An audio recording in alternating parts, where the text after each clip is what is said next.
ఎందుకు ఏడుస్తావు? కొత్తగా ఏం జరిగింది? అనుకునేదే అయింది.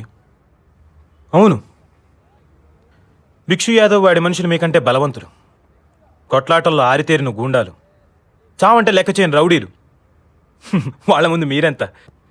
వాడి జనాన్ని వాడి బలాన్ని ఎదిరించడానికి ఏముంది మీ దగ్గర? గెలవాలన్న ఒక్క కోరిక తప్ప. నిజానికైతే అది చాలు మిమ్మల్ని గెలిపించడానికి.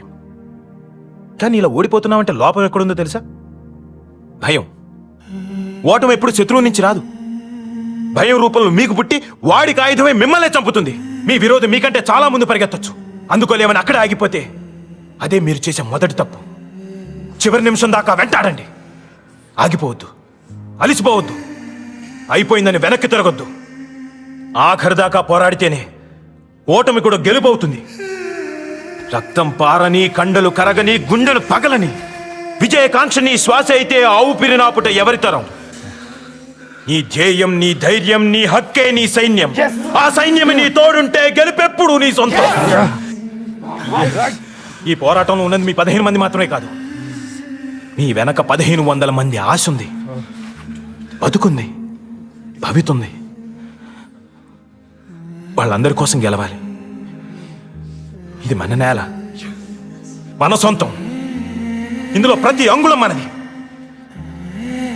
గెలుపు ఓటమికి తేడా కూడా ఒక్క అంగుళమే.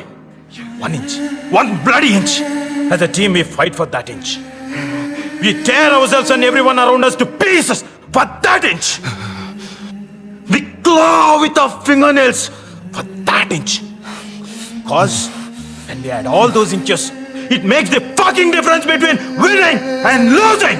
Yes, yes coach. చావుకు సిద్ధపడ్డవాడే ఆ అంగుళాన్ని దాటి గెలుస్తాడు. అలా చావడానికి నేను సిద్ధంగా ఉన్నాను. మరి మీరు?